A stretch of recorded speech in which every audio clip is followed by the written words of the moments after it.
Selamat pagi untuk kita semuanya. Baiklah, sebelum kita memulai pembelajaran kita pada pagi hari ini, ada baiknya kita membuka dengan doa pembuka. Dalam nama Bapa dan Putra dan Roh Kudus. Amin. Puji dan syukur kami aturkan kepadamu ya Bapa, atas berkat dan rahmat-Mu kami masih dapat berkumpul di tempat ini untuk memulai pembelajaran kami. Semoga apa yang diajarkan oleh guru kami dapat kami lakukan dan dapat kami terapkan dalam kehidupan kami sehari-hari. Hanya inilah doa kami yang kami sampaikan pada Putra-Mu Yesus Kristus. Amin. Dan Bapa, Putra, dan Roh Kudus. Amin. Baiklah, kita akan melanjutkan materi kita, yaitu mengenai garis dan sudut. Pada part bagian ini kita akan membahas mengenai garis dahulu ya nak. Oke, kita lihat. Adapun tujuan pembelajaran kita yaitu mengenal konsep garis dan menjelaskan kedudukan dua garis. Nah, yang pertama kita amati dulu gambar berikut. Kita lihat ini merupakan gambar lintasan dari rel kereta api. Tampak berbeda bukan? Dari gambar di atas menunjukkan lintasan rel kereta api dengan bentuk yang berbeda. Gambar di sebelah kiri menunjukkan lintasan kereta berbentuk lurus, sedangkan gambar kedua menunjukkan dua lintasan kereta yang bertemu satu sama lain. Dapatkah kamu menjelaskan perbedaan dari lintasan kedua tersebut? Tentukan hubungan yang terjadi antara lintasan kereta berbentuk lurus dan tentukan hubungan yang terjadi pada lintasan kereta yang saling bertemu satu sama lain. Nah, untuk menjawab dari gambar berikut, apakah hubungannya dengan materi kita tentang garis? Kita simak pada pembelajaran kita berikut. Yang pertama, garis itu merupakan kumpulan titik-titik yang tak terhingga banyaknya. Nah, kita lihat. Ini merupakan, kita tahu ini titik-titik. Dan jadi membentuk garis yang tidak terhingga. Kita panjangkan sampai sepanjang apapun, dia tidak bisa kita ukur. Oke? Lalu perhatikan garis di bawah ini. Pada kedua ujung garis ditulis A dan B, maka nama garis tersebut adalah garis AB dengan huruf kapital. Karena di ujung garis A dan ujung garis B kita bikin jadi nama garisnya A dan B jika diberi nama. Lalu pada garis KL di bawah ini LM disebut perpanjangan garis KL.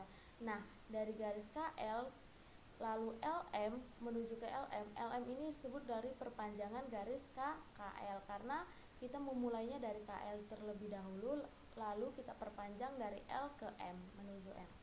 Selanjutnya, gambar di bawah ini disebut dengan garis G dikarenakan kita menulisnya ada di pertengahan garis.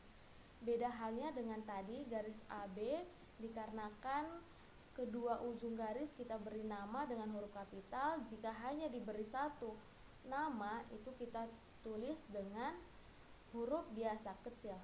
Selanjutnya, suatu ruas garis yang berasal dari satu titik pangkal dan menuju secara tak terbatas ke satu arah dinamakan sinar garis. Tanpa ada jarak tak terbatas dari A ke B, bisa kita panjangkan garisnya, ini yang disebut dengan sinar garis. Lalu selanjutnya ada yang namanya dengan suatu garis bagi atas beberapa bagian disebut dengan ruas garis. Ruas garis merupakan garis yang dibatasi oleh dua buah titik yang dapat diukur. Beda halnya dengan sinar garis yang tak terbatas, sedangkan ruas garis itu yang terbatas. Nah, kita lihat ini.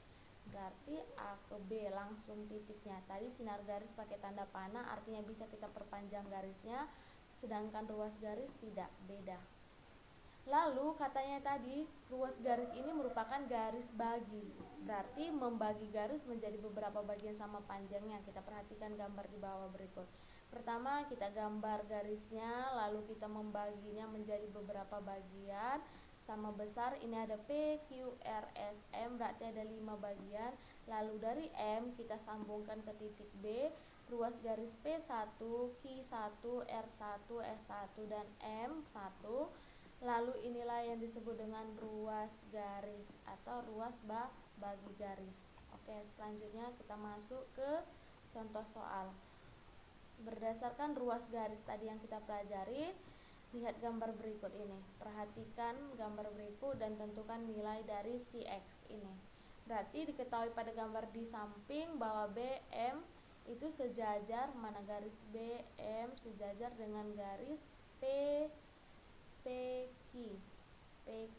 Oke, berarti sama kan? miring sebelah kiri, PT-nya juga kalau kita buat jadi garisnya miring sebelah kiri, sehingga didapatkan AP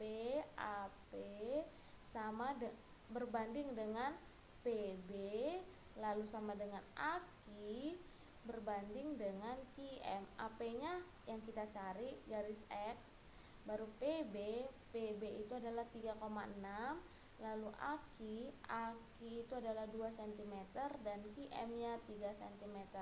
Lalu X kali 3 kita pindah ruas, baru 3,6 dikali 2. Maaf, 3,6 ini kalau pembagi Miss bilang lawannya adalah perkalian. Perbandingan ini kita bagikan, berarti X per 3,6 sama dengan 2/3. Berarti X kali 3 sama dengan 3,6 dikali 2, berarti 3X sama dengan 3,6 kali 2 yaitu 7,2. Berarti X sama dengan 7,2 dibagi 3 yaitu 2,4. Berarti nilai X-nya adalah 2,4. Nah, kita melihat ada kedudukan dua garis. Yang pertama itu adalah sejajar. Dua buah garis lurus pada bidang datar dikatakan sejajar jika jarak pangkal kedua garis itu sama dengan jarak ujungnya, dan apabila diperpanjang kedua garis itu tidak akan pernah bertemu. Nah, kita lihat pada gambar berikut, perhatikan. Garis dikatakan sejajar, kedua garis ini tidak akan pernah bertemu, sejajar, sama panjangnya. Oke? Lalu pada gambar di atas, garis G dan garis H ditulis dengan huruf kecil. Karena penamaannya hanya satu, maka ditulis G sejajar dengan H. Ini bacaannya sejajar ya nak, karena garisnya jika diperpanjang kedua garis tersebut tidak akan bertemu atau berpotongan, tetap dia berpisah. Oke? Selanjutnya itu kita lihat contoh soalnya. Pada gambar bangun di bawah ini tuliskan pasangan garis yang sejajar. Nah, kita lihat persegi panjang. Yang pertama ada persegi panjang EFGH, yang kedua ada jajar genjang ABCD, dan ada trapesium PQRS. Yang pertama itu EF. EF itu sejajar dengan HG, lalu EH sejajar dengan FG. Yang jajar genjang AB sejajar dengan DC. Jika diperpanjang garisnya nggak akan bertemu karena. Lalu AD sejajar dengan BC, dan selanjutnya PQ sejajar dengan SR. Oke, paham mengenai garis sejajar? Yang kedua itu berimpit. Dikatakan garis yang berimpitan akan saling menutupi satu sama lain dan akan terlihat seperti satu garis. Namanya berhimpitan, berarti berdempetan. Lihat gambar berikut, kita contohkan pada jarum jam 12. Hanya terlihat satu jarum yang nampak, karena padahal di sini adalah jarum pendek dengan jarum panjang. Itu namanya berhimpitan. Dan garis berikut, garis AB dan garis CD ini berhimpitan. Garis CD-nya merupakan berhimpitan dengan garis AB juga. Oke? Selanjutnya kita lihat contoh soalnya. Gambar berikut terdiri dari dua persegi panjang, yaitu persegi EKLF dan FLMG. Nah, nampak kan di sini? Lalu sebutkan garis yang berimpit. Berarti di sini ada dua persegi tadi dikatakan. Nah, lalu kita sebutkan yang berimpit, berarti itu yang nampak satu garis ini, yaitu garis LF atau dengan garis FL. Oke, itu garis yang berimpit. Selanjutnya ada garis yang namanya berpotongan. Dua garis dikatakan berpotongan jika dua garis terletak pada satu bidang dan mempunyai satu titik persekutuan. Lihat gambar tersebut. Perhatikan gambar di atas. Gambar F berpotongan dengan garis G. Nih, garis G. Di titik H terdapat titik persekutuan kan? Lalu adapun garis M berpotongan dengan garis N di titik O, di mana perpotongan membentuk sudut 90 derajat atau sudut siku-siku, maka garis M dikatakan berpotongan tegak lurus dengan garis N dan dapat dituliskan M tegak lurus dengan N. Ini bacanya tegak lurus ya nak. Oke, paham tentang berpotongan dan mempunyai satu titik persekutuan ini, titik H di titik O. Kita lihat contoh soal yang pertama. Nih, yang garis berpotongan yang merupakan garis AB berpotongan dengan KL di titik T. Di sini titik pertemuannya. Lalu pada gambar di kanan ini tuliskan garis yang berpotongan dan disebutkan titik potongnya ini Han. Sebutkan titik potongnya. Lalu yang berpotongan itu adalah garis BE berpotongan dengan garis AD dan titik potongnya ada di C. Yang kedua, garis BE berpotongan dengan garis AB dan titik potongnya ada di titik B. Lalu garis AB berpotongan dengan titik AD itu titik potongnya ada di A. Oke, itu mengenai garis berpotongan. Dan yang terakhir itu mengenai garis bersilangan. Dua buah garis dikatakan bersilangan apabila garis tersebut tidak terletak pada satu bidang datar dan tidak akan berpotongan apabila diperpanjang. Nah, kita lihat gambar berikut. Perhatikan garis AC dan garis HF. Pada gambar balok ABCDEFGH terlihat bahwa kedua garis tersebut tidak terletak pada satu bidang datar.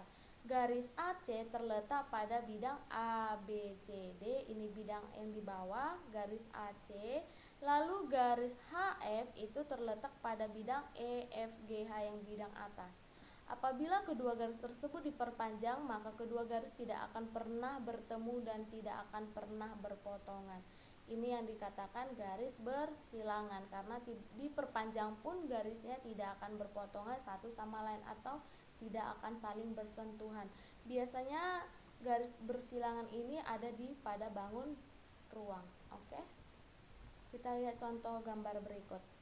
Sebutkan garis pasangan yang bersilangan dari gambar bangun ruang di samping. Nah, ada GL. Nah, GL bersilangan dengan BH. Kalau diperpanjang garisnya tidak akan berpotongan. Lalu GL dengan CI, GL dengan CI, ada GL dengan DJ, GL dengan DJ. Seperti itu yang merupakan garis bersilangan. Oke? Jangan lupa untuk dicatat pada catatan kalian materi kita pada hari ini mengenai garis, dan kita akan lanjutkan mengenai sudut nantinya. Dan jangan lupa untuk dipelajari materi juga. Jika ada yang tidak mengerti, kalian bisa menanyakan pada Miss. Dan catatan kalian jangan lupa untuk difotokan dan digambar secara lengkap ya nak. Nanti kita minggu depan akan ulangan mengenai materi sebelumnya tentang aritmatika sosial.